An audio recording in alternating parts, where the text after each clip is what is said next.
ამბიცია გვიბიძგებს წარმატებისკენ. ამბიცია შეიძლება სახიფათო თამაშადაც იქცეს. ის რისკავს იყოს სტუმარი.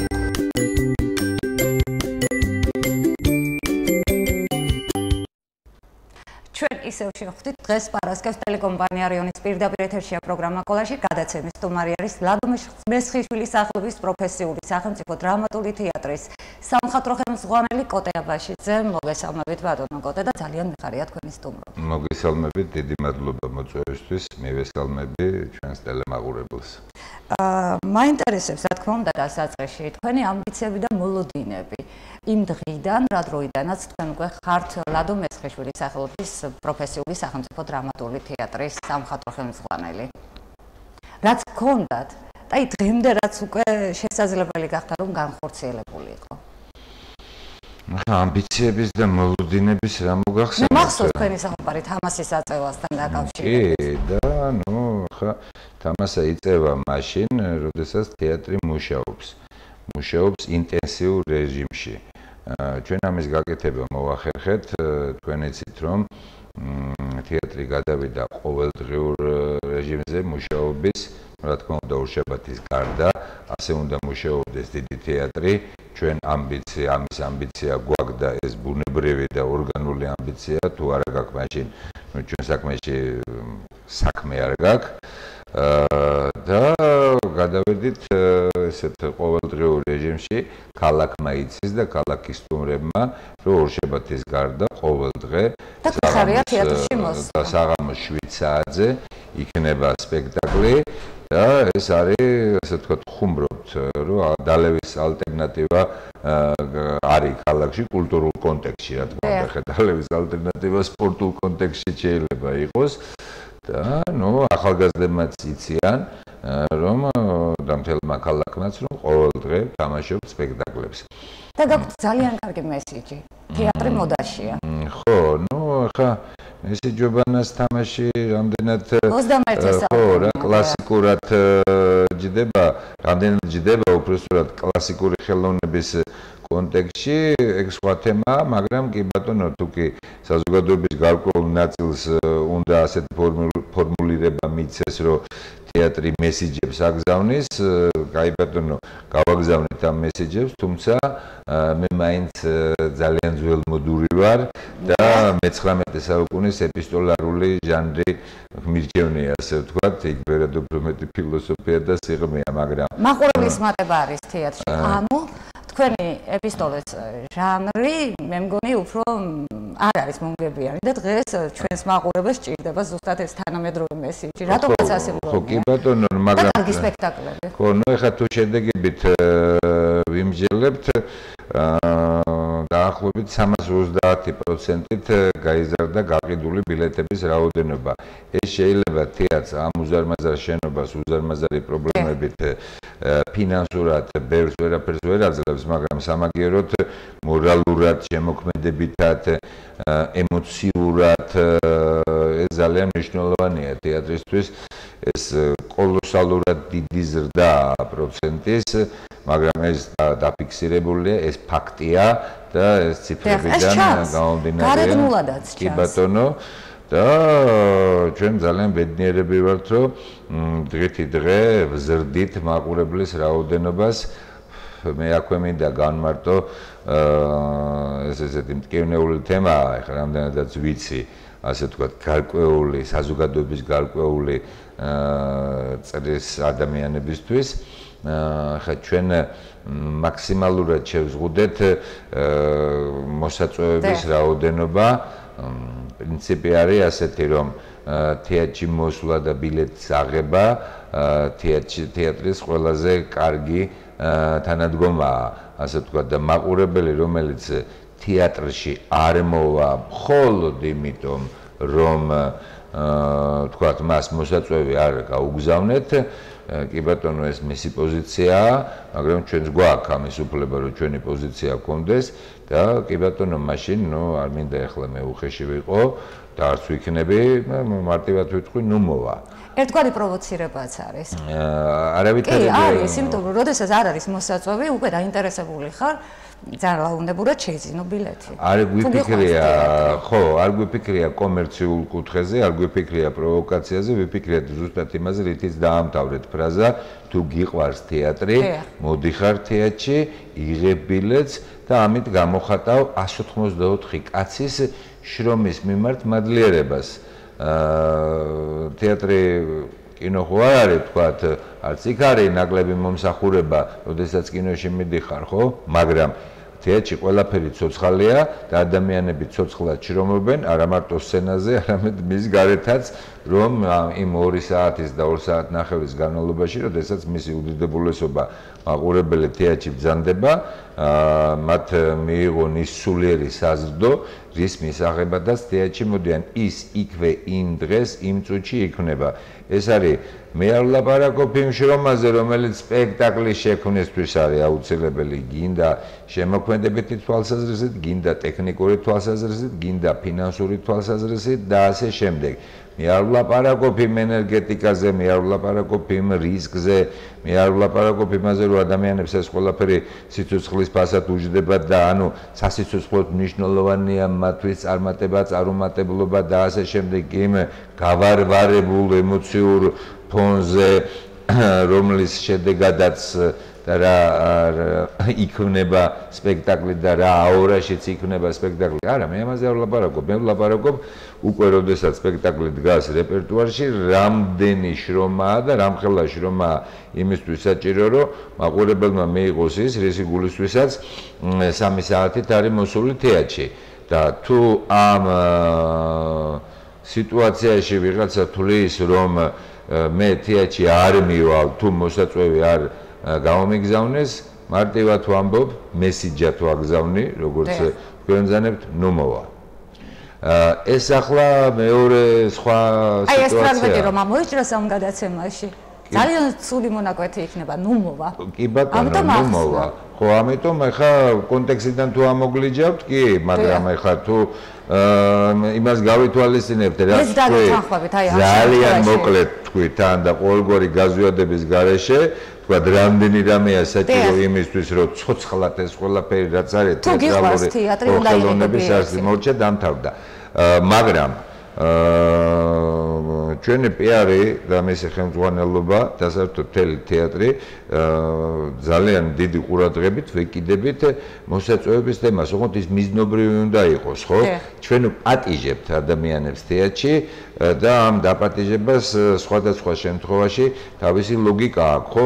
არის თქვათ სოციალური თვალსაზრისით, არის პარტნიორული თვალსაზრისით. მოსწავლეებთან კონტაქტი აღდგათ, რეგიონის მოსწავლეებთან. კი ბატონო, ხო, ანუ ჩვენ ამას ყველაფერს ვითვალისწინებთ და შესაბამისად ვაბალანსებთ და ფანტასტიკურად მუშაობს PR სამსახური და ამიტომ ჯერ უკმაყოფილო არავინ არ ყოფილა. აი ასე დავამთავრებ თუ შეიძლება და თქვათ არ არსებობს ფენა საზოგადოების და არ არსებობს ინსტიტუცია, რომელიც თეატრის ყურადღებას იმსახურებს, ასე ვთქვათ, ამა თუ იმ მიზეზის გამო და ჩვენ ამ ფენას ან ამ რაღაცა გარკვეულ ინსტიტუციას ყურადღების გარეშე ვტოვებთ, პატივისცემის გარეშე ვტოვებთ და არ გამოხატავთ მათ მიმართ ჩვენ უდიდეს კეთილგანწყობას, მოწიწებას და ასე შემდეგ. ესენი იქნებიან თქვათ ხანში შესული მოხუცები, ესენი იქნებიან სოციალურად დაუცველები, ესენი იქნებიან ბავშვები,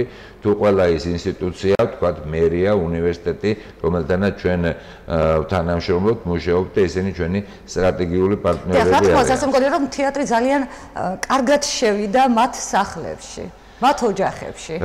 იცით რა შეასახმე, თეატრი კარგად შედის სახლში, ოჯახში, რაღაცა გარკვეულ სივრცეში, როდესაც ის მუშაობს და პროდუქციას ქმნის. ამ თვალსაზრისით ხა ესეთი უხერხულადაც მეკითხებიან როგორ მოახერხეთ ეს ხერის გამინდა ხა როდესაც მე ხა ვიტყვი სრულ სიმართლეს ხო ნუ სადაც ყველა თეატრში თქვათ ასე არ ხდება და ხა შინაგანი ოდნავ დისკომფორტი მაქვს ნუ როდესაც ვაცხადებ რომ ქუთაისის მესხიშვილის თეატრი წელიწადში მეგულისხმობ ასტრონომიულ წელიწადს და არა სეზონს უშვებს 9-დან 10 სპექტაკლამდე ნუ ხო მაგრამ სადაო იქნება ხარისხი არა რატო იქნება სადაო ხარისხი როდესაც ორი სცენაა და ბალანსდება მაშინ იქ არა სადაო ხარისხი შეიძლება ნებისმიერ მოცემულობაში იყოს ნებისმიერ სპექტაკლთან მიმართებაში ეს სხვა არის მაგრამ ერთ სცენაზე წლის განმავლობაში 9 სპექტაკლი გამოუშვა ეს რა თქმა უნდა ეგრეთ წოდებული ხალტურაა მაგრამ ხა მესხიშვილის თეატრს გააჩნია ტექნიკური რესურსი და სამსახიობო რესურსი იმისთვის რომ ორ სცენაზე დიდზე და მცირეზე იმუშაოს და ხარისხიანი პროდუქცია შექმნას. როდესაც თქვათ 2-3 არტისტზეა აგებული თეატრის რეპერტუარი, სადაც არ უნდა იყო და მას 9 და 10 სპექტაკლს 9 და 10 სპექტაკლზე ამუშავებ, ხო ეს ჯერ ერთი ფიზიკურად ყოლა წარმოუდგენელია. მაგრამ იქ ხარისხი დაზარალდება სურო სერგო ზაქარიაძე და ვერი გვანჯაფაიძე იყვნენ. რეჟისორები იცვლებიან. როდესაც იცვლებიან რეჟისორები, როდესაც ყავს ასეთი ძლიერი დასი, როდესაც შეგიძლია ყავს ისეთი არტისტები, რომლებიც სპექტაკლს წამოიკიდებენ, გახაჩავენ და ასე შემდეგ. ხო, ნუ და როდესაც ამხელა რესურსი გაქვს, ხო, ის კი არა და არ მყოფნის სპექტაკლების რაოდენობა, რომ ისე იყოს ხალხი დაკავებული, როგორც მე მინდა, ასე ვთქვათ, და რომ ყველას მიეცეს თვითლიარი რეალიზაციის საშუალება იმ დონეზე, რომ ძალიან სერიოზული ტილოები შექმნან. ხო და ეხლა როდესაც ასეთი ინტენსივობით უშვებს სპექტაკლებს და სხვადასხვა ჟანრის, სხვადასხვა რეჟისორები ხო, კი ბატონო, ნუ მაშინ ბუნებრივია გააქვს ამბიცია იმის, რომ ამ კოლოსალური შრომის შედეგი ნახოს მაყურებელმა და ძალიან გვახარებს ის, რომ მაყურებლის რაოდენობა ნელ-ნელა, მაგრამ უწყვეტად იმატებს მაია. ინტერესიც იმატებს. ხო, ეს არის ყველაზე მთავარი. მე გძნობ ამას, როგორც ჩვეულებრივი ჟურნალისტი, დიახ. ბუმი ერთია, ბუმში არაფერია ცუდი, მაგრამ და კარგია და ფეიერვერკია და ნუ უცბად აფეთქდა რაღაცა, მაგრამ ბუმს ერთი თვისება აქვს, ის როგორც უცბად ჩდება, უცბად გადის. შემოქმედებითი ურთიერთობა თეატრის და ქალაქის, ინტელექტუალური ურთიერთობა თეატრის და ქალაქის კარდიოგრამულად მზარდი უნდა იყოს, ოღონდ სულ ზემოთ უნდა მიდიოდეს ნელა, მაგრამ უწყვეტად. იმიტომ რომ ეხლა რა ეტაპია? ეხლა არის კარდიოგრამაში ხა არის ნუ ნიშნული იწევს სულ მაღლა და მაღლა თქვა და ეს ძალიან გვახარებს. ოღონდ იწევს ნელ-ნელა და არა თქვათ ემოციურად და იმპულსურად. დიახ, და აი სწორედ აქედან გამომდინარე, ჯერ პირველ რიგში უნდა გითხრათ, რომ მე ძალიან მომწონს, ამ შემთხვევაში ჩემი სახელით ვისაუბრებთ, თეატრის სოციალური აქტივობა, შემოქმედებითი აქტივობა, პიარის აქტივობა, დიდი მადლობა იმისთვის, რომ ძალიან მარტივია ჩვენთვის ეს ურთიერთობები თეატრთან, მაგრამ მაინტერესებს თეატრალური კრიტიკოსები. აი დღეს თეატრალური კრიტიკოსები bis დამოკიდებულება სპექტაკლების მიმართ არა მარტო ქუთაისის როგორია ის საქართველოში და რამდენად ჯანსაღი კრიტიკა არსებობს. იცით რა შეა საქმე, როგორ არსებობს კრიტიკა, თეატროსნები ძალიან აქტიურად მუშაობენ, ნებისმიერი კრიტიკული აზრი გარკვეული თვალსაზრისით სუბიექტურია. და ნებისმიერი ობიექტური აზრი გარკვეული თვალსაზრისით სუბიექტურია და პირიქით. ხო, ნებისმიერი სუბიექტური აზრის ფუნდამენტად მაინც ობიექტური აზრია. ასე რომ ახლა კალამბურში ასე ვთქვათ, მთავარი რა არის, რომ კრიტიკა არსებობს. ხო, არა, ნუ კრიტიკა არსებობს. კრიტიკოსები. კი ბატონო, კრიტიკა არსებობს, ის მუშაობს, ისინი თავის საქმეს აკეთებენ. და ეს ჩვეულებრივი, ეს ჩვენი შემოქმედებითი ცხოვრების თამდევი პროცესია. ახლა რადიკალურად რო თქვა, რომ აი კრიტიკა ძალიან ცუდად მუშაობს, ამ პირიქით კრიტიკა ძალიან კარგად მუშაობს, ეს არ იქნება სწორი თვით ამ ინსტიტუციის მიმართ, ამ ჟანრის მიმართ, ამ მეცნიერების მიმართ დამოკიდებულებაში არსებობენ კრიტიკოსები, ისინი ჩამოდიან სპექტაკლებზე, ფოტოშორის ძალიან გააქტიურდნენ და ჩვენ ვიწევთ ხოლმე კრიტიკოსებს სპექტაკლებზე, ისინი ჩამოდიან და აფასებენ სპექტაკლებს, ზოგის აზრს ეთანხმები, ზოგის აზრს არ ეთანხმები, მაგრამ ის დამოუკიდებლად არსებობს შენგან და სპექტაკლები აგრძელებენ სიცოცხლეს. რასაკვირველია, მაგრამ იმის თქმა, რომ კრიტიკის აზრს არავითარი მნიშვნელობა არ აქვს, აი სპექტაკლზე აი მუდმივად ანშლაგია, არ შეიძლება და ისევე როგორც იმის თქმა არ შეიძლება, რომ მხოლოდ კრიტიკოსის აზრს აქვს მნიშვნელობა და მაყურებლის დასწრებას არა. ნუ ახლა მარტივად გეტყვით, რუსთაველის თეატრში იყო საეტაპო სპექტაკლი ქართული თეატრის ისტორიაში და არა მარტო ქართulis, მაშინ დიდი საბჭოეთი იყო და იმ სპექტაკლმა უზარმაზარ საბჭოთა თეატრალურ სივრცეზე მოახდინა ზეგავლენა, ერთი მეექვსედი იყო დედამიწის, ეს იყო მიხეილ თუმანიშვილის ანტიგონე, ჟან ანუის, თამაშობდა სერგო ზაქარიაძე კრეონს, თქვენ გახსოვთ ედიშე მაღალაშვილი, ხო, თამაშობდა, არა, სერგო ზაქარიაძე არც მე არ მახსოვს, მაგრამ თვითონ ფაქტს ვამბობ. და ასე დაიდგა, თამაშობდა სერგო, თამაშობდა ზინა კვერენჩხილაძე და უბრწყინვალესი თანავარსკვლავედი დანარჩენი პარტნიორების იყო თუმანიშვილის სპექტაკლი, ჟანანოის და იყო სპექტაკლები, როდესაც თქვა 10-15 კაცი იჯდა რუსთაველის თეატრში, ეს ის პერიოდია, როდესაც არც გადაადგილება ჭირს, 5 კაპეკი ღირდა ავტობუსი, არც ბილეთის ფასი იყო, მანეთნახევარი ღირდა, ანუ სოციალური ფონი ამ შემთხვევაში არაფერ შუაში არ იყო, უბრალოდ ნუ ასეც ხდებოდა. გვერდზე თქვა მეზობელ თეატრში იყო კომედია დადგმული და ნუ გამოდმებული ანშლაგები. ნუ ახლა გეკითხებით. ეროვნული ხო, ნუ დროს რა თქმა უნდა გაუძლო თუმანიშვილის ანტიგონე, მის დარჩა კლასიკად და ის სპექტაკლი არავის არ ახსოვს. იმიტომ რომ თავისი მხატვრული ღირებულებით თქვათ, ნუ როგორც სადადედამეცა ისეთი განსხვავება იყო ამ ორ სპექტაკლს შორის, მაგრამ ფინანსური თვალსაზრისით ის იყო ერთ-ერთი ყველაზე საკასო სპექტაკლი ქართული თეატრის ისტორიაში, ხო? ახლა კრიტიკის დამოკიდებულება ამ ორი მოვლენის მიმართ როგორი უნდა იყოს, ხო? შესაბამისად, მათ ობიექტურად კრიტიკამ და თეატროსნეობამ ობიექტურად შეინახა ერთი სპექტაკლი და ნუ ახლა მეორე სპექტაკლი რაღაც ყურადღების მიღმა დარჩა. ასე რომ ვერ დაადგენ მაგას, მაია, თქვათ, რა, როგორ და რა შემთხვევაში. იმიტომ ხართ თქვენ სამხატვრო ხელმძღვანელი და ლიდერი უკვე, რომ თქვენ ზუსტად ეს ბალანსი დააყენოთ და არ ვიცი, ძალიან თამამად შემეძლია თქვა, რომ ამ დროისათვის თქვენი რეპერტუარით მე მგონი ეს ბალანსი არის. კი, ნამდვილად არის, იმიტომ რომ როდესაც მასალას ვიზირებას ადებ, იქ უამრავი ფაქტორიდან გამოდიხარ, ასე ვთქვათ. დამდგმელ რეჟისორს ევალება თავისი ერთი სპექტაკლის მხატვრული სინამდვილის მაღალ მხატვრულ დონეზე შექმნა. და არტისტებთან ერთად იმ ინტელექტუალური და მატერიალური ერთდროულად სპექტაკლი ორივეა ინტელექტუალური და მატერიალური პროდუქცია, მისი დღეგრძელობა და მზეგრძელობა, ასე ვთქვათ. ზეგრძელობა და დღეგრძელობა, მაგრამ პირველ ნაწილში მინდა ბევრ რაიმეზე საუბარი მოვასწროთ და მემორანდუმები. კი ბატონო. მინდა რომ მემორანდუმების შესახებ ვისაუბროთ და ასევე სპექტაკლები, რომელიც გაგაქვთ უკვე ქალაქიდან და სხვა ქვეყანაშიც არის შესაძლებლობა მათი ნახვის. მე ხეს ჩემ პროგრამაშიც მეწერა და ისედაც ხა ყოველთვის ვთვლიდი რომ თეატრს უნდა გააჩნდეს ძალიან დიდი გეოგრაფია, ძალიან დიდი შემოქმედებითი ურთიერთობა კოლეგებთან და თეატრი ერთ ადგილას სხვადასხვა თეატრებთან და თეატრი ერთ ადგილას არ უნდა იყოს.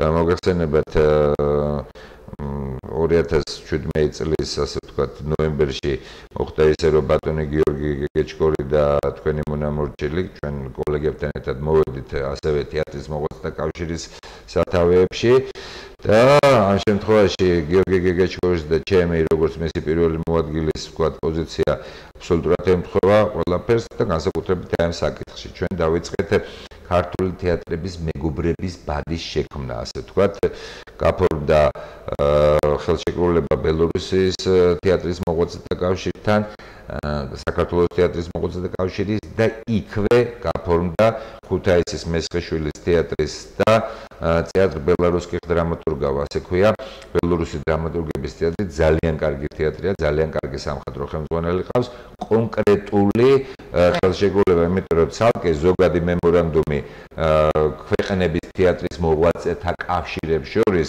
არაფერს არ იძლევა თუ ამას არ მომიყვა იქვე პრაქტიკულად ორი თეატრის მეგობრობა. ხეს გასაგები რო იყოს ქუთათურებისთვის და მათთვის, ყველასთვის, ვისაც ეს აინტერესებს, ეს რას ნიშნავს? ეს გულისხმობს აუცილებელ რეჟიმში ერთ გასტროლს ბელორუსი კოლეგების ქუთაისში, ოღონდ არა ფესტივალის ფართხაფურთხ რეჟიმში, რაც გულისხმობა ფართხაფურთხობაში ფესტივალზე ჩადიხარ, იმ დღეს ჩქარა მიდიხარ სასტუმროში. არა, მე მიდიხარ ჩქარა თამაშობს სპექტაკლს და მესამე დღეს მოდიხარ ჩქარა უკან. ეს ფესტივალს ასეთ რეჟიმი აქვს. გასტროლი რას ნიშნავს? ჩამობძანენ ჩვენი ბელორუსი კოლეგები, ჩამოიტანეს 3 სპექტაკლი, კამერული სპექტაკლი. და ქუთათურ მაყურებელს აქვს საშუალება ნახოს ბელორუსული სპექტაკლები, ასე ვთქვათ, ბელორუსი რეჟისორის და მსახიობების შექმნილი სპექტაკლი, ხო? 3 სპექტაკლს აქ ნახავენ ჩვენსაც, ოღონდ დიდს. ანუ იმ სპექტაკლებს, რომლის წაღების საშუალებაც თავისი ტრაილერებიდან, ტრანსპორტიდან, შესაძლებლობა არ არის. მე ჩვენ ჩავდივართ ერთი კვირით, ჩაგვაქვს 3 კამერული სპექტაკლი და თავისთავად იქ უყურებთ, ვნახულობთ იმ სპექტაკლებს, რომელსაც ისინი ვერ ჩამოიტანენ. ბელორუს მაყურებელს საშუალება აქვს იხილოს ჩვენი 3 სპექტაკლი. ეს არის ერთკვირიანი პროგრამა. ერთი კვირის განმავლობაში, ერთკვირიანი გასტროლი. ერთი კვირის განმავლობაში კოლეგები, არტისტები, რეჟისორები ასწრებენ ერთმანეთთან დამეგობრებას, ურთიერთობას და ასე შემდეგ, ხო? აი ეს არის კლასიკური სახე, თქვათ, იმ მემორანდუმის, რა მოყვება ამ მემორანდუმს. და ჩვენ ვცდილობთ, ხა მე მივდივარ აზერბაიჯანში, სადაც ზუსტად იგივე მოდელი გათამაშდება ბაქოში, ასე ვთქვათ, რაც მინსკში.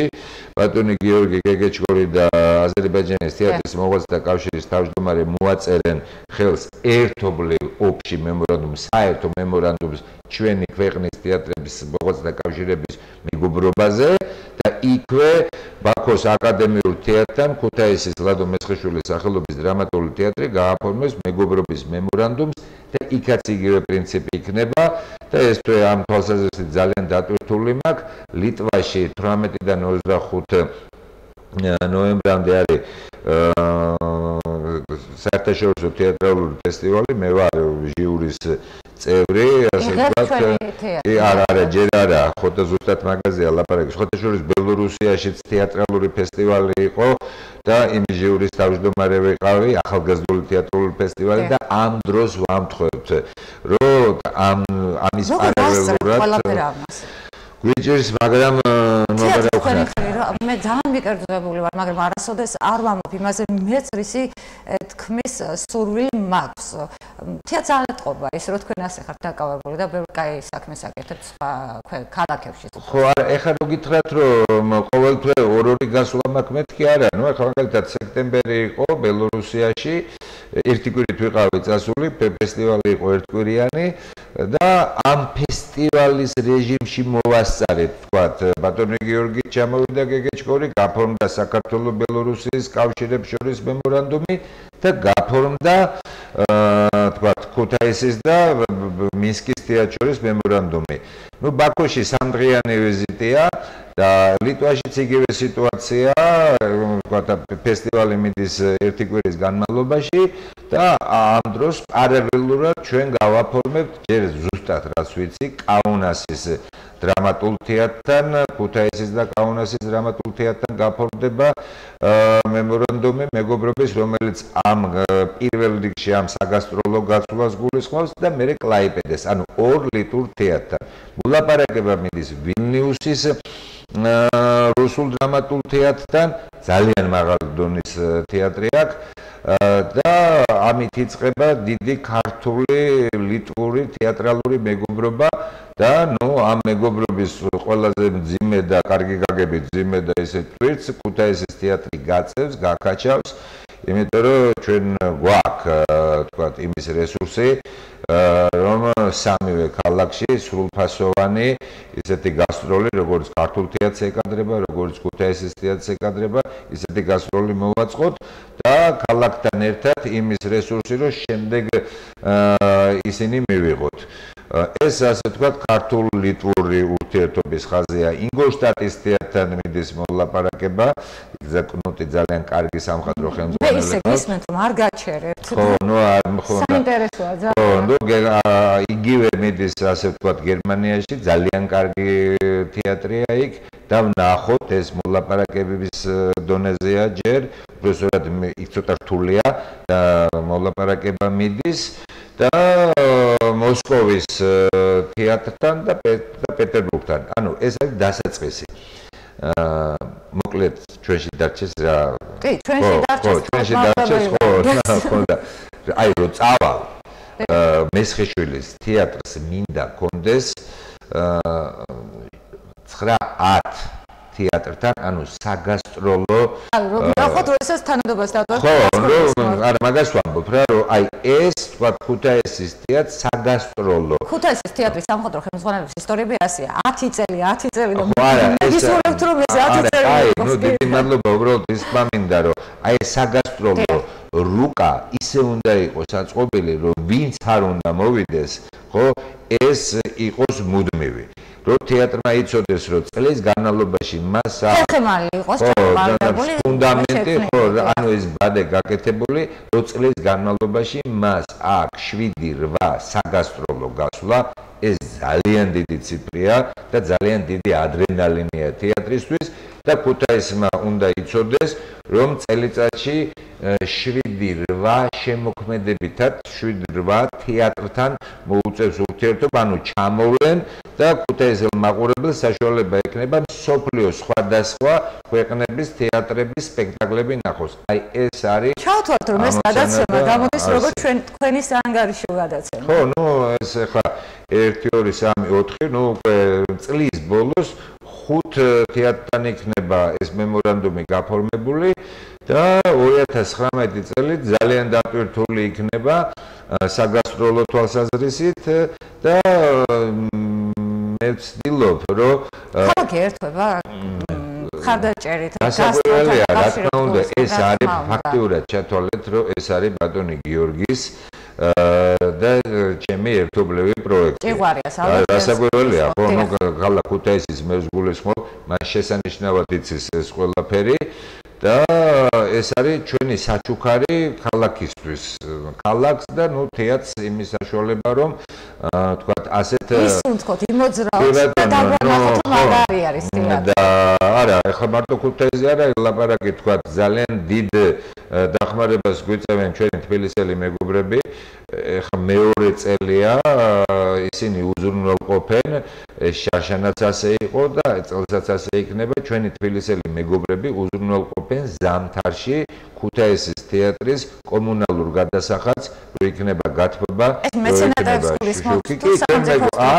ჩვენ მეგობრებს გულისხმობთ. ანუ დაიწყო მეცენატეობის ათვლა, მეცენატეების. კი ბატონო, ახლა მარტივად რო გითხრათ, ესეც რომ ჩვენში დარჩეს ბიჭები რიცხავენ. კარგი, იმიტომ სპონსორების ინსტიტუტი საერთოდ ჩვენთან ქუთაისში ძალიან ფულად მოქმედებს. იქაც ფულად მოქმედებს და ისინი ამაში არანაირ რეკლამას არ ითხოვენ და პირიქით, მე ხა ვერ დავასახელებ იმ პერსონალიებს, რომლებიც უზრუნველყოფენ თბილისიდან ქუთაისის თეატრის გათბობას და განათლებას ზამთრის განმავლობაში. მე შემიძლია პერსონა დავასახელო, მე მგონი თქვენც გაგეხარდებათ, იმიტომ რომ ბექგრაუნდი რომელიც ჩვენს უკან არის თეატრის მსახიობის საჩუქარი. კი ბატონო.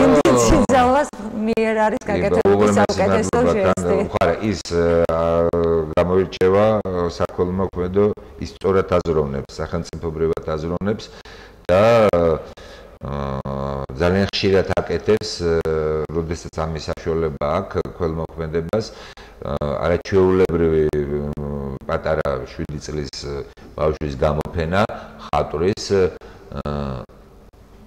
მოეწყო ქუთაისის მესხიშვილის თეატრში. მაგრამ ენისთან დაკავშირებით ვერ გავაგრძელებთ საუბარს, რადგან ერთი წუთი გვაქვს დრო და მინდა რომ ისევ თქვენზე ვისაუბრო თქვენთან დაკავშირებით და მაინტერესებს. ქუთაისში თქვენ ისედაც მუშაობდით, გქონდათ სპექტაკლები, მაგრამ მაინც როგორ მიიღოთ ქუთაისი, როგორ შეეყარეთ თქვენ ერთმანეთს უკვე აი ამ ახალი პოზიციიდან გამომდინარე. იცით რა შეასაქმე ფაქტიურად შემოქმედებითი თვალსაზრისით თქვენ მართალი ხართ, მე 8 წელიწადია ამ ქალაქის ნაწილი ვარ. ამიტომ თქვათ ქალაქთან ურთიერთობაში ჩემთვის ახალი არაფერია გარდა იმისა რომ ერთი 10-ად გაიზარდა ჩემი პირადი პასუხისმგებლობა ქალაქის წინაშე. ქალაქში ისევ კომფორტულად ვგრძნობ თავს როგორც ამ 8 წლის განმავლობაში, როდესაც სამხატვრო ხელმძღვანელობამდე მივდი და მოვდიოდი, ასე ვთქვათ და მუშაობდი და არ იყო ახლა ეს პატარა საქმე. ჩვენ გვაქვს შეთანხმება რომ არ იქნება ბლიც კითხვები, მაგრამ რაღაც ფორმა მოვიფიქრე. იმედი მაქვს არ დააპროტესტებთ. ნახოთ. როგორ შეირჩა მესხიშვილის თეატრის ნოემბრის თვის რეპერტუარი და რამე მთავარი ხაზი არსებობს თუ არა? არა, მაგას არ გავაპროტესტებ. მესხიშვილის არათუ ნოემბრის, არამედ ნებისმიერი სექტემბრის იქნება თუ ოქტომბრის რეპერტუარი ირჩევა სპექტაკლების რაოდენობიდან გამომდინარე. რეპერტუარი იგეგმება და სპექტაკლები ეშვება, უამრავი ახალი სპექტაკლები იქნება, სხვა პრინციპით, ასე ვთქვათ, ჟანრობრივი მრავალფეროვნება, მასალის მაღალმხატვრული დონე, მისი აქტუალობა და კიდე უამრავი ფაქტორი. ახლა ამაზე ლაპარაკი შორს აღვიყვანს და ნოემბრის ხო რეპერტუარი ისევე როგორც ნებისმიერი თვის ირჩევა იმ პრინციპით, რომ ყველა სპექტაკლი, რომელიც ფორმაში გვაქვს და ვთამაშობთ, მაყურებელმა ფორმაში იყოს, მაყურებელმა ნახოს და ყველა მსახიობი შეძლების დაგვარად იყოს რეალიზებული. და ის რაც მე თქვი სულ სხვა რაიმეა, ანუ მე ფორმა მოვუძებნე და თქვენ მაინც მოგიწევთ რაღაც პირადი აზრების გამოხატვა კითხვებიდან გამომდინარე, რადგან მე მაქვს რეპერტუარი ნოემბრის სპექტაკლის 1 ნოემბერს გავიდა უკვე. იყო თეატრში წარმოდგენილი სიყვარულის ქრესტომატია, თქვენ ახართ რეჟისორი. მაინტერესებს თქვენი პირადი სიყვარულის ქრესტომატია. ჩემი დამოკიდებულება გაინტერესებთ ხო, კარგი ფორმულაცია. ნილ საიმონის სიყვარულის ქრესტომატიის მიმართ თუ ჩემ პირად ცხოვრებაზე გიდათ ბილეთი იყიდოთ? ანუ ორივე კარგია. ნუ ახლა, კაი ბატონო, ჩემ პირად ცხოვრებაზე ბილეთები არ იყიდება. სპექტაკლებზე სიამოვნებით მობრძანდით, რაც შეეხება ახლა სერიოზულად სპექტაკლს. ეს არის მარადიული თემა, მას შემდეგ რაც უფალმა ადამი შექმნა და მისი ნეკნიდან მერე ევა, ქალის და კაცის ურთიერთობა და სიყვარულის თემა ყოველთვის არის აქტუალური. სპექტაკლი შედგება ორი მოქმედებისგან, დამოუკიდებელი სიუჟეტია ორივე მოქმედებაში, მაგრამ აზრობრივად კამერული სპექტაკლი არის. ბატონო, კამერულია, აზრობრივად არის დაკავშირებული. პირველ მოქმედებაში ლაპარაკია იმაზე, როგორ შეიძლება ერთ წუთში და ერთ დღეში დაინგრეს რაღაცა ძალიან მნიშვნელოვანი ადამიანების ცხოვრებაში. და მეორე მოქმედება ლოგიკური, თუმცა სხვა გმირებით, ლოგიკური და კონცეპტუალური გაგრძელებაა პირველი მოქმედების, როგორ ვერ მოახერხეს ძალიან კარგმა და ნიჭიერმა ადამიანებმა იმ ყველაზე დიდი საჩუქრის შენარჩუნება, რაც უფლისგან გვაქვს ბუძებული და რასაც სიყვარული ქვია. 2 ნოემბერს გავიდა, წარმოდგენილი იქნა უკაცრავად ნოდარ დუმბაძის თეთრი ბაირაღები. ეს ჩემთვის რაღაცნაირად ჩემი სულის ნაწილი არის, მაგრამ თქვენთვის რას ნიშნავს დუმბაძე თეთრი ბაირაღები? კი ბატონო, სპექტაკლი შეიქმნა შეკვეთით როგორც საფესტივალოდ ნოდარ დუმბაძის საერთაშორისო ფესტივალი ტარდება ოზურგეთში და შესანიშნავმა ქართველმა რეჟისორმა და ჩვენმა დიდმა მეგობარმა ბატონმა ვასილ ჯიგოგიძემ ჩაუყარა მას საფუძველი და შექმნა და ბუნებრივია ახლა მესხიშვილის თეატრი ამ უდიდეს ფორუმს თან ნოდარ დუმბაძის საიუბილეო წელია დღეს არ დააკლდებოდა, ვერ დააკლდებოდა და დაიდგა სპექტაკლი საფესტივალოდ, ასე ვთქვათ, და მე უკვე თავისი ღირსეული ადგილი დაიჭირა, რიგითი სიცოცხლე აქვს. ხო, რეპერტუარში და ბულბულის ნისკარტი ეს 3 ნოემბერს იყო წარმოდგენილი პაოლოს და ტიციანის ლექსები. თქვენი პაოლო და ტიციანი, თქვენი საკუთარი როგორია? ჩემი პაოლო და ტიციანი პირველ რიგში გარდა იმისა, რომ ჩემი ბავშვობა და ჩემი სულის, სხეულის, სისხლის და ხორცის ნაწილია, ჩემთვის არის ღირსების კოდექსი და ღირსებაზე შეწირული ხალხი, ასე ვთქვათ, ეს ძალიან რთული და მტკივნეული თემაა, მაგრამ ამავე დროს ძალიან საამაყო თემაა. ესენი არიან ადამიანები, გარდა იმისა, რომ ხელოვანები იყვნენ და ესე იგი ჩვენი ძმები და ჩვენი სულიერი ძმები და ჩვენები არიან, ასე ვთქვათ, ეს არის კლასიკური მაგალითი, როგორ დააყენა ერთმანს და მეორემაც სიცოცხლეში და სიცოცხლიდან წასვლითაც ადამიანური პიროვნული ღირსების გზნობა ყველაფერზე მაღლა, სიცოცხლეზე მაღლაც. დიახ, ცილინდრი 4 ნოემბერს იყო წარმოდგენილი. მე მინდა ყველა სპექტაკლი მოვასწრო. 4 ნოემბერს წარმოდგენილი იყო ედუარდო დე ფილიპოს ცილინდრი. ეს ძალიან ესეთი ძვირფასი სპექტაკლია ჩვენი თეატრისთვის, ძალიან ხანდაზმული სპექტაკლია. ნუ ჟანრი კომედიურია, რაც თავისთავად ლამაზი სანახაობაა და ძალიან ავთო სახამბერიძე და მარიკა სამონიშვილი იყვნენ პირველი სპექტაკლის მაგრამ აქ ახლა კი ბატონო, მაგრამ აქ ახლა სხვა რამეზეა ლაპარაკი აკადემიურ თეატრს და დიდ თეატრს სპექტაკლის შენახვის და მოვლის კულტურა უნდა გქონდეს.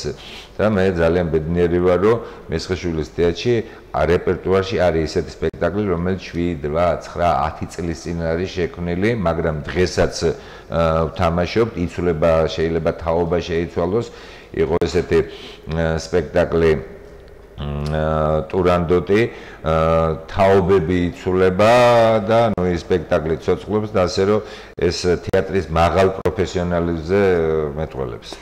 6 ნოემბერს იყო წარმოდგენილი დუპლეტი. კი ბატონო. და თუ გადაყვეს მისი მთავარი ხაზი თქვენ ცხოვრებაში? ის პრობლემატიკა, რომელშიც დუპლეტზეა ლაპარაკი, მთელი ცხოვრება კვეთავს, თქვათ, მთელი ჩემ ცხოვრებას.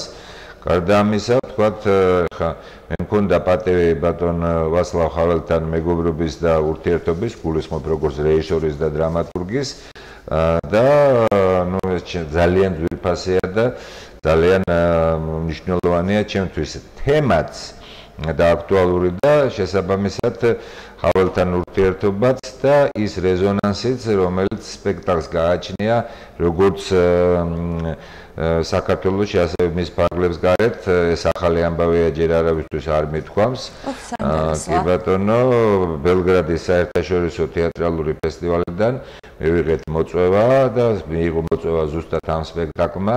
ეს არის სარაევოს საერთაშორისო ფესტივალში მონაწილეობის მიღების შემდეგ გამოწვეული რეზონანსი და ერთი ვნახოთ იქ, რომ ნუ მე წარმატებას ვისურვებ და მინდა მოვასწრო. 7 ნოემბერს იყო წარმოდგენილი იქ სადაც ჩემი სახლია და აქვე ჩემი კითხვა მართალია არ შეესაბამება ეს კითხვა თვითონ თემას სპექტაკლის, მაგრამ არის თეატრი თქვენი სახლი. იცით რა? და მესხიშვილის თეატრი უკვე კონკრეტულად. იქ სხვა თემა არის. კი ბატონო, მესმის, რასაც მეკითხებით, თეატრი გინდა მესხა ჩემი სახლი არასოდეს არ ყოფილა, იმიტომ რომ სახლი იცვლება, ერთი ბინიდან შეიძლება მეორე ბინაში გადახვიდეთ, მაგრამ ცხოვრება არა, თეატრი ჩემი ცხოვრებაა და ამ წუთში მესხიშვილის თეატრი ჩემი ცხოვრებაა. ეს ყოველთვის ასე იქნება. დიახ. კუკარაჩა და მასთან დაკავშირებული ემოციები. აქ მე სენტიმენტები შემიძლია დამემართოს, იმიტომ რომ კუკარაჩა ჩემი ბავშვობის მოგონებებია ძირითადად. კუკარაჩა ეს არის ნოდარ დუმბაძის ერთ-ერთი ყველაზე ზნეობრივი ნაწარმოები, მას არაზნეობრივი ნაწარმოებები არ გააჩნდა, ბუნებრივია, მაგრამ აქ ისეთი რთული და ფაქიზი და ასეთი რელიგიური, ხო, სიუჟეტურად ეს ვესტერნია. მაგრამ ასეთი რელიგიური ნაწარმოები, ნუ თვით ისეთ რელიგიური მწერლის და ესეთი ჰუმანისტი მწერლის, როგორც ნოდარ დუმბაძეა, თვით მის შემოქმედებაშიც იშვიათია და ასე რომ თავისი საფიქრალით, ტკივარით და სათმელით ის ძალიან ძვირფასი და მნიშვნელოვანია ჩემთვის. დღეს 9 ნოემბერია. კი ბატონო. დღეს უკვე თეატრში ალბათ დაიწყება 7 საათზე სპექტაკლი რევიზორი. კი ბატონო. კი. და არის თუ არა გოგოლი თქვენი მეგობარი? რასაკვირველია. მე გავიზარდე მასთან ერთად და ეს ჩემი მეგობარია ბავშვობიდან, ისევე როგორც გალაქტიონი, ისევე როგორც სერვანტესი და ასე შემდეგ. ეხლა საბედნიეროდ ამ მეგობართა ჩამოთვლა ძალიან ესეთი უსასრულო თუ არა ყოველ შემთხვევაში გახანა შემიძლია. და რევიზორი დღეს გვჭირდება თუ არა? აბა დღეს გვჭირდება, მაია გენაცვალე თუ გვჭირდება. ეს შემთხვევა იყო, როცა პასუხი მეც მქონდა, მაგრამ ვერ დაგასწრებდით.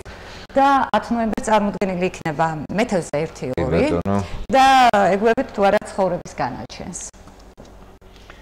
მეთევიდან გამომდინარე, თორე თქვენს არ იყოს, ხო, ნუ თუ ცხოვრებას დაუწექი და შეეგუე მის განაჩენს და არ ებრძოლე და არ ეომე მას, ისე გაგთელავს როგორც დიდოელი ლეკი ნაბაცო, ასე რომ ცხოვრების განაჩენზე შეგუება არ შეიძლება, იმ მოცემულობასთან შეგუება არ შეიძლება, რომელსაც ცხოვრება გთავაზობს, იმიტომ რომ ეს ლოგიკურობა, ალოგიკურობა, უამრავი სირთულე და ასე შემდეგ, ამასთან მუდმივი აქტიური ბრძოლაა საჭირო და მე მჯერა იმის, რომ ყველა ადამიანი თავის ბედს თვითონ ჭედავს. ასე რომ განაჩენს იშვიათად ვეგუები, საერთოდ არ მიყვარს, როდესაც განაჩენი გამოაქვთ რა და ახლა ასე ხდება ხოლმე და მაგრამ ახლა ბრძოლის და დაპირისპირების პროცესის გარეშე შეუძლებელია მაშინ მართლა ნაბადებით გაიგო. რაღაც ისეთი კითხვები შემოგაფაროთ, რომელიც უფრო თქვენი პირადიც იქნება, რადგან პირობასაც არ ვარღვევ. ნუ შემომაპარეთ. პირობასაც არ ვარღვევ. არა, ხო მითხარით რომ მხოლოდ თეატრია და პირობასაც არ ვარღვევ, მაგრამ ამავე დროს ორივეს ვახერხებ. კი ბატონო. სიმართლე, ნუ 11 ნოემბერს იქნება წარმოდგენილი სიმართლე და თქვენ თავად თუ ახერხებთ, იყოთ თუ არა, მართლა მე უნდა ვაღიარო ეს სპექტაკლი, ვერ მოვახერხე რომ მენახა და ანუ არა მაქვს წარმოდგენა. გელოდებით, მაგრამ უნიჭერესი გუნდი თამაშობს. არტისტი და ეს ვიცი. სპექტაკლი დადგა ბატონმა გიორგი შალუტაშვილმა, ის ძალიან დიდი მეგობარია და ფაქტიურად ისეთივე ნაწილი ხდება თეატრის, როგორც მე ვიყავი გიორგი სიხარულიძის სამხატვრო ხელმძღვანელობის დროს. და ეს არის კამერული სპექტაკლი. და ეს არის კამერული სპექტაკლი, ეს არის ზელერის პიესა. ძალიან აქტუალური, ეს არის ორი აფიშა გამოგვივიდა მეორე ნაწილი. კი, ეს არის სატირული, ასე ვთქვათ, კომედია. მე ძალიან მიყვარს სატირა, გოგოლის არ იყოს და პირადად ჩემთვის, პირადად ჩემთვის ეს არის სატირული ტრაგედია.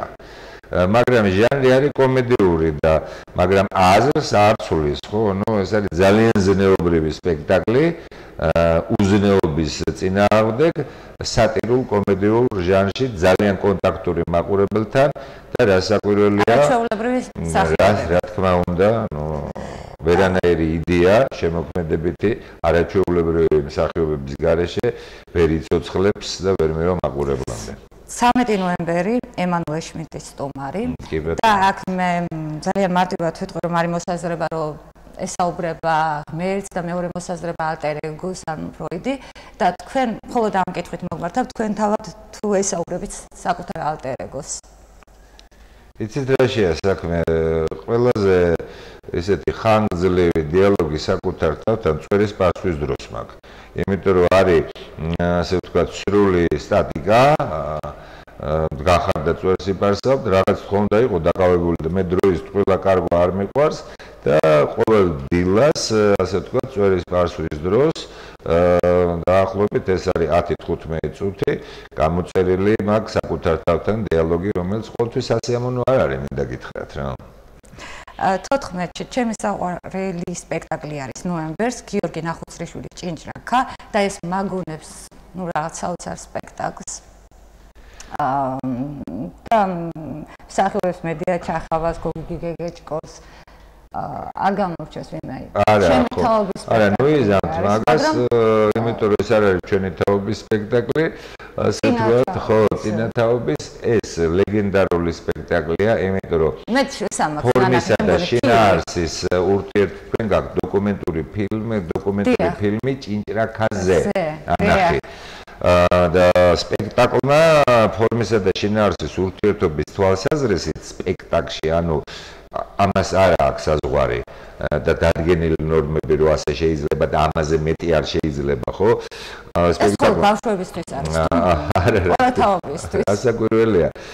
იმ სპექტაკლმა მოახდინა რევოლუცია ქართულ თეატრში და სწორედ თუმანიშვილის ჭინჭრაქამ დაბადა ფორმისა და შინაარსის ურთიერთობის თვალსაზრისით და განსაზღვრა სტურუას შემდეგი შემოქმედება, თქვათ, აქედან დაიბადა მერე ხანუმა, აქედან დაიბადა ყვარყვარე და ასე შემდეგ და ნუ დაიწყო ეს დიდი გზა, რომელიც მერე დიდმა რუსთაველის თეატრმა დაიწყო. მოკლედ ჩვენ გვექნება გიორგი ნახუცრიშვილის ჭინჭრაქა. კი ბატონო.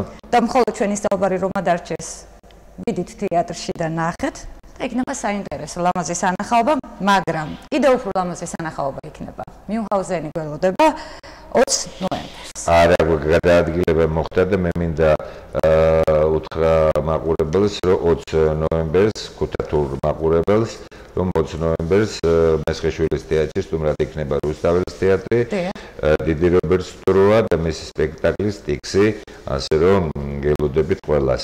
კარგით. 24 ნოემბერს იქნება მიუნჰაუზენი, კი, გადავაადგილე. ჭირდება მიუნჰაუზენები დღეს. მიუნჰაუზენები დღეს კი არა, მთელი ცხოვრება გჭირდება, იმიტომ რომ ეს არის და ყოველთვის დაჭირდება კაცობრიობას, იმიტომ რომ ეს არის პროგრესი, ეს არის იდეისთვის თავის გაწირვა, ეს არის შემოქმედება, ეს არის ნიჭი, ეს არის პირადულზე წინ სახელმწიფო ინტერესის დაყენება, შემოქმედებით ინტერესის დაყენება, არ იქნებიან მიუნჰაუზენები და რომ არ ყოფილიყვნენ ბორბლიდან დაწყებული, დღემდე ვერ მოვიდოდით. მიუნჰაუზენები იხოცებიან, მიუნჰაუზენებს კლავენ, მიუნჰაუზენებს კლავენ, ხო, კი ბატონო, მაგრამ მათ გარეშე არ არის პროგრესი. პიკნიკი 21 ნოემბერს იქნება პიკნიკი და მაინტერესებს რა ხდება?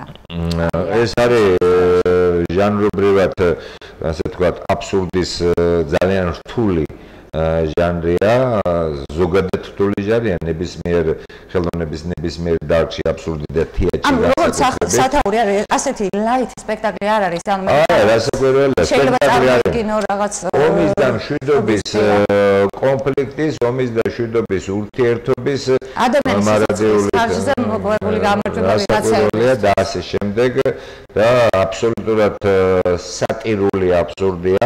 არის აბსურდი. რაც ნიშნავს ომში გამარჯვება და დამარცხება თქვენთვის? ზოგადად ომში და არა პირდაპირ ბრძოლის ხაზზე. ომში დამარცხება ნიშნავს კოლოსალური გამოცდილების მიღებას და რაც არის აუცილებელი გარანტი, თქვათ, შემდგომი გამარჯვებების, ასე ვთქვათ, თუ მაინც და მაინც ესე ფილოსოფიურად მეკითხებით. ფილოსოფიურად გეკითხებით. და 29 ნოემბერს უბედურება.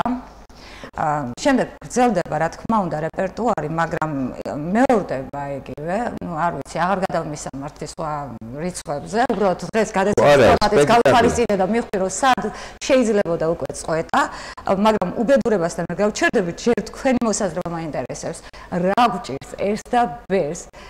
რატომ გვჭირს ეს უბედურება და სად არის გამოსავალი? რომ უბედურება ჩამოიშოროთ და ბედნიერებისკენ წავიდეთ. ეს არაერთხელ მithქვამს, ახლაც განმეორდები, იმიტომ რომ ილიაზე ჭკვიანურს მე ვერაფერს ვიტყვი, ჩვენ უბედურება არასოდეს არ დამთავრდება, სანამ სახელმწიფო აზროვნებას არ ვისწავლით და სანამ არ შევიგნებთ იმას, რასაც გადაყვა დიდი ილია, ასე ვთქვათ, ისე წავიდა ამ ქვეყნიდან, რომ ვერ გაგვაგებინა, რომ ეზოს გადაღმათ საქართველოა და ჯერ იმ ეზოში უნდა იყოს საქმე კარგად და მერე საკუთარში. თუ ეს ასე პატრიოტულად არ გესმითო, პრაქტიკულად მაინც გაიგეთო, ანუ ეს რას ნიშნავს? თუ იმ ეზოს გადაღმა საქართველოში საქმე კარგად არ იქნა, რაც არ უნდა კარგად იყოს შენ ეზოში საქმე, ადრე თუ გვიან ბოდიში მომიტყოია გამოთქმაზე და დედა გეტირება და თუ პატრიოტულად და სიყვარულით არ გესმით რომ ის ეზოა მთავარიო პრაქტიკულად მაინც გაიგეთ იმიტომ რომ ადრე თუ გვიან ის უბედურება რომელიც იმ ეზოშია შენ ეზოშიც მოვა რაც არ უნდა ბედნიერი უნდა იყო დღესო ასე რომ სანამ პრიორიტეტი აპრიორი ქვეყნის და სახელმწიფოს ინტერესები არ იქნება თითოეული ჩვენთაგანისთვის მანამდე ზუსტად იმ უბედურებაში ვიქნებით რომელშიც ვარ და უბედურებით ვერ დავამთავრებ და ამიტომ მაინტერესებს წრის რომელი სეზონია ბედნიერება და სპექტაკლი არ არის წრის რომელი ეს სეზონია რეპერტუარში არ არის ჯერჯერობით ყოველ შემთხვევაში ისე კითხვა თქვენ ანუ წელიწადის დროზე მეკითხებით რა ვიცი ფილოსოფიურად ხო გავაკეთეთ სპექტაკლი სადაგედა უკვე კი ბატონო ნუ ყველაზე მეტად მიყვარს გაზაფხული როდესაც ფიქრდება ყველაფერი როდესაც სიცოცხლე იმარჯვებს სიცივეზე ეს იმას აღნიშნავს რომ ზამთარი არ მიყვარს მაგრამ როდესაც სიცოცხლე იმარჯვებს სიცივეზე როდესაც იბადება ახალი ფერები მშვენიერი ლამაზი და როდესაც სისხლი დუხს ეს არის ბედნიერება ეს არის ბედნიერება რა თქმა უნდა და ეს პროცესი სულ არ არის აუცილებელი რომ მაინც და მაინც გაზაფხულზე ხდებოდეს ბედნიერება და შინაგანი ძალა და სოფხედველობა და აზროვნება და ფერთა გამის აღქმა ყველაფერი ეს დეკემბერში შეიძლება ანუ მე მიყვარს გაზაფხული როგორც იდეა და მიყვარს ის ხალხი ვისაც ზამთარში შეუძლია გაზაფხულის მოყვანა ძალიან დიდი მადლობა მე არ ვცდები სტრუქტურას გადაცემის ბოლოს მაინც უნდა დავიტოვო ერთი უფლება თქვენ შეგიძლიათ მომართოთ კითხვით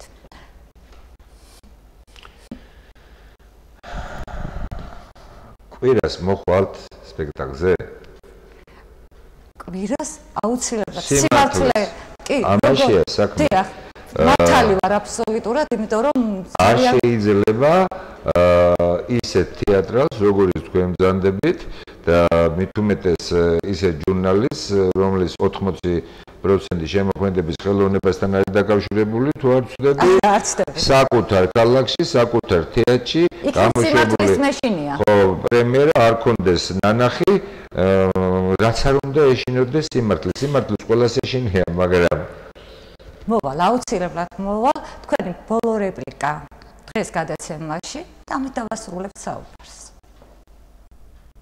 ჩემი ბოლო რეპლიკა გადაცემაში იარეთ თეატრში ну მეც გავიმეორებ იგივე რეპლიკას იარეთ თეატრში ასეთი იყო დღეს პროგრამა კოლაჟი სტომარი გახდათ კოტე აბაშიძე შევხვდით და ისევ შევხვდებით მომავალ პარასკევს მადლობა იმისთვის რომ გვიყურებთ წარმატებისკენ ამბიცია შეიძლება სახიფათო თამაშადაც იქცეს ის რისკავს იყოს თუ